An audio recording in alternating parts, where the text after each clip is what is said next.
Coucou à tous, comment ça va? Ça fait un petit moment que j'ai pas fait de vidéo. Là, désolée, ça va être avec une voix qui est encore pas tout à fait revenue. C'est pas grave. J'avais envie de vous partager un petit truc aujourd'hui parce que, comme je vous avais dit, j'avais eu besoin de ce petit repos pendant Noël, profiter de mes enfants. On a tous besoin à un moment donné de stopper un petit peu et de regarder un petit peu ce qu'on vient de vivre et d'avancer peut-être différemment. Et là, je me suis rendu compte que... alors attention, c'est quelque chose que je prône et je suis persuadée que c'est la base. Mais, parce qu'il y a toujours un mais. En fait, qu'est-ce que je prône à la base? Je prône le fait que pour être bien avec soi-même, enfin disons pour être bien avec les autres, dans nos relations avec les autres, pour se sentir bien, se sentir à l'aise, ne plus être dans le conflit, il faut forcément être bien avec soi-même. Et pour être bien avec soi-même, il faut se connaître. Et pour se connaître, il faut passer par l'observation de soi.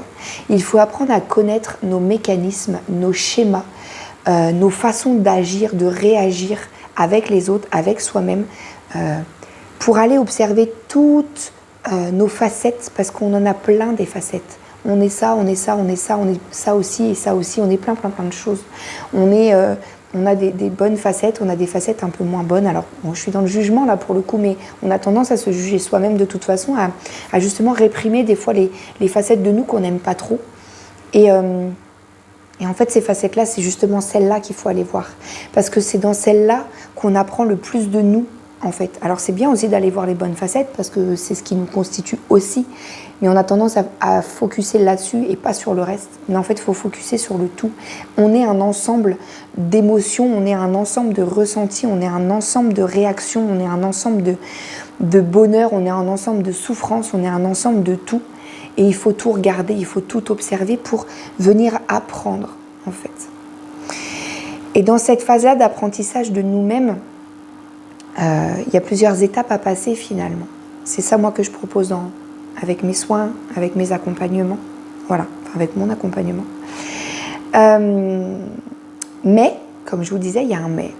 Moi, je suis arrivée à une phase là où, en fait, je me suis auto-fatiguée dans cette observation, où j'ai été trop dans l'observation. C'est-à-dire qu'à un moment donné, tu sais, c'est comme quand tu apprends à écrire.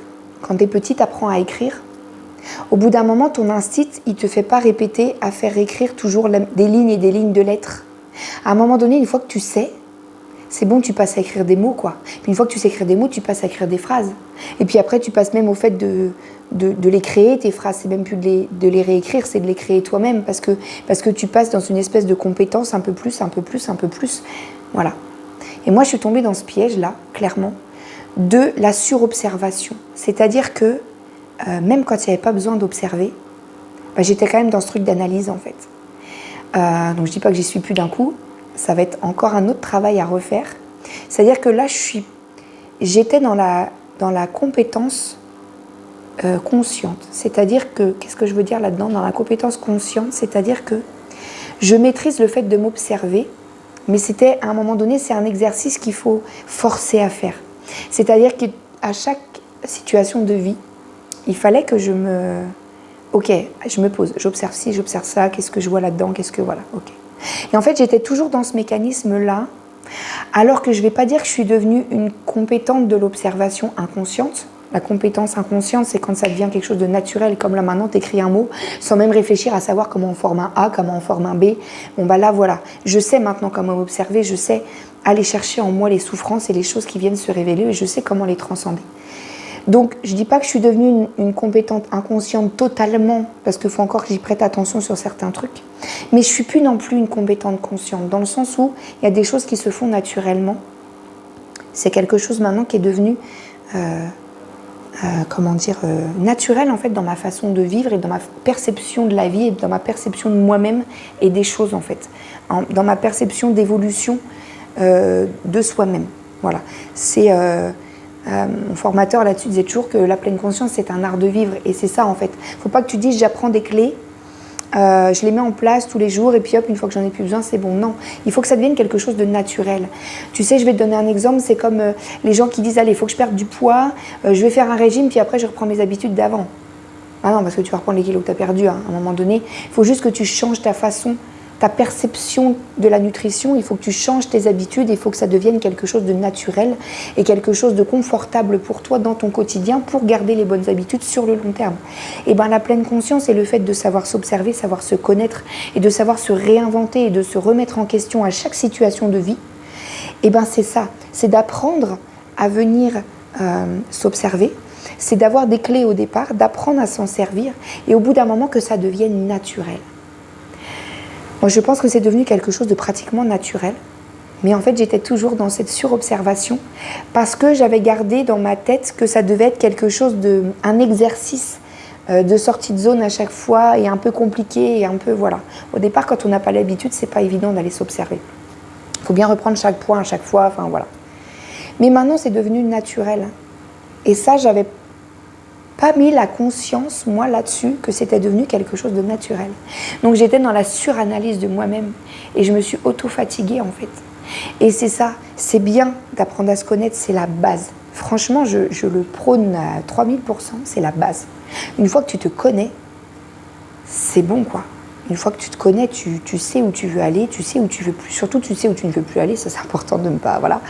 Ça ne t'empêche pas de retomber de temps en temps, parce qu'on retombe tous dans nos vieux travers, mais l'avantage c'est qu'une fois que tu t'es observé, que tu te connais, tu t'y vois, tu sais justement t'y reconnaître, et hop, tu en sors beaucoup plus facilement, beaucoup plus rapidement, et ça t'a fait moins de mal et ça t'a fait moins souffrir. C'est ça en fait le truc. C'est pas parce que tu vas avoir appris à t'observer, c'est pas parce que tu te connais que tu tomberas plus, qu'il y aura plus de souffrance, qu'il y aura plus des moments difficiles dans ta vie. Ça c'est pas vrai. Il y en aura toujours. La vie, elle est faite de ça et c'est comme ça. Le tout, c'est qu'une fois que tu te connais, que tu te connais dans tes schémas, tu vas t'y voir vite et tu vas en sortir vite et tu vas savoir comment te relever en fait rapidement, tout simplement. Et moi c'est ça, c'est que je connais ma résilience, je connais ma force de caractère, je sais comment je fonctionne, je sais les étapes que j'ai besoin de vivre quand je vis des étapes comme ça compliquées dans ma vie. Et là en fait je viens de réaliser. Alors j'étais moi-même dans cette réflexion-là à me dire mais j'ai l'impression de patiner toujours dans le même truc, enfin voilà. On m'a aidé là il n'y a pas longtemps à me dire mais suranalyse, ok, ouais, j'étais dans la suranalyse. Donc c'est ça en fait, ce truc de dire, le fait de venir apprendre à s'observer et le fait de venir apprendre à se connaître, c'est pas un exercice à faire une fois de temps en temps, c'est pendant un temps, il faut s'entraîner à le faire, comme tu as appris à écrire. À un temps, il a fallu s'y mettre et se dire, ok, là je m'y mets, j'apprends à écrire, demain tu vas apprendre l'anglais, c'est pareil. Il faut t'y mettre, il faut apprendre l'anglais, il y a des choses qu'il faut apprendre, il faut y aller, il faut le faire tous les jours, quotidien, il faut y aller. Et après, il faut l'entretenir, sinon tu perds. Voilà, là si ça faisait 20 ans qu'on n'avait pas écrit un seul mot, peut-être qu'on n'écrirait pas si bien que ce qu'on écrit maintenant, on ferait des fautes d'orthographe, on ferait toujours... Voilà. Là c'est pareil, pour apprendre à se connaître, pour apprendre à s'observer, pour vivre plus en conscience avec soi-même, c'est quelque chose au départ qu'il faut apprendre à faire parce qu'on ne nous a jamais appris à le faire. Donc c'est un nouvel apprentissage sur soi finalement, comme d'apprendre l'anglais ou comme d'apprendre, je sais pas, l'informatique ou plein de nouvelles choses. La conscience de soi, c'est d'apprendre à se connaître, c'est quelque chose qu'il faut faire au départ. Et après, ça devient quelque chose de naturel. Il faut pas... si demain tu apprends l'anglais, pendant 10 ans, tu vas pas aller réviser tes mots de vocabulaire tous les jours à fond parce que sinon tu risques d'oublier. Non, une fois que c'est acquis et que tu es dans l'entretien comme ça dans ta vie, tout va bien. Et bien là, c'est pareil en fait. Vivre en conscience avec soi et apprendre à se connaître, à un moment donné, c'est venir apprendre les choses, c'est venir se former, entre guillemets, sur soi-même, c'est venir apprendre qui on est, et après, tu l'entretiens tous les jours et ça devient effectivement, ouais, j'ai envie de le répéter, un art de vivre en fait. Ça devient une façon de visualiser ta vie et une façon de te voir, et une façon de voir le monde en fait. Tu agrandis ton champ de vision et tu agrandis ton champ de conscience. Le but là-dedans, c'est d'agrandir son niveau de conscience et son niveau d'intelligence derrière. Ça, je l'ai déjà expliqué dans un post, mais je vais le répéter là. Le niveau de conscience, c'est quoi? Le niveau de conscience, c'est la capacité que tu as à t'observer dans tes schémas, dans tes schémas bloquants, répétitifs un petit peu, voilà, et dans ta façon de fonctionner en fait. Ton niveau de conscience, c'est ça, c'est le fait de venir t'observer avec humilité, avec honnêteté et savoir te regarder en face, assumer qui tu es pleinement en fait, et se dire, ok, je suis comme ça, clac, je prends une photo de qui je suis maintenant. Ça, c'est augmenter ton niveau de conscience parce que c'est arrêter de te voiler la face et de te mentir. Maintenant, le niveau d'intelligence derrière, c'est le fait de te servir de ce que tu as observé pour faire différemment si tu as envie que les choses soient différentes. C'est mettre en action derrière les choses pour que les choses se passent différemment. Au lieu de venir se plaindre, dire, bah tu vois, je suis comme ça, bah voilà, je suis comme ça. Non, tu n'es pas comme ça. Tu as tendance à être comme ça. Et si tu ne changes pas, c'est sûr que tu es comme ça. Mais c'est un choix. C'est un choix personnel. Tu choisis de rester dans ce truc que tu n'aimes pas. Mais après, il ne faut pas s'en plaindre. C'est ta responsabilité, c'est ton choix. Ou alors, tu choisis de faire les choses différemment, mais à ce compte-là, il faut actionner et faire des choses différemment pour avoir un résultat différent. C'est ça le niveau d'intelligence. Voilà. Et pour ça, il faut avoir des outils pour apprendre à s'observer. C'est ce que je propose, justement, avec la libération de corps et ce suivi qu'il y a derrière. Je suis en train de créer un petit truc sur un temps, sur quelques mois quand même, un accompagnement un petit peu plus complet où on va chercher les souffrances un peu plus profondes pour venir comprendre pourquoi on en est arrivé là, comment on avance derrière pour venir vraiment libérer le passé, libérer les choses qui nous entravent dans cette vie-là. Je vous en dirai plus un petit peu plus tard. Voilà ce que je voulais vous expliquer aujourd'hui. C'était ma prise de conscience et du coup, on vous l'a partagé pour que vous preniez conscience que ce n'est pas quelque chose de... C'est quelque chose qui n'est pas évident au départ, l'observation de soi.